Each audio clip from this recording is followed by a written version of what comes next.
In this video, I'm going to show you how to say autumn in different languages. If you are new here, my name is Dee. I create content on personal development as well as anything which I find interesting or fun to make. So without further ado, let's get the party started.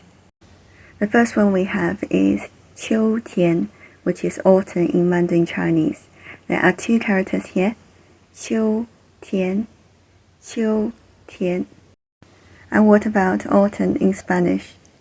Otoño, otoño. And what about autumn in Italian? Autunno, autunno.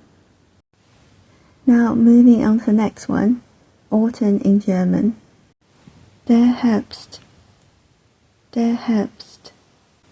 And the last one is autumn in Japanese. Aki, aki. So that's all we have for today. Thank you so much for watching. I hope that you either enjoyed it or find it useful. And I'm looking forward to seeing you in my next one. Bye for now.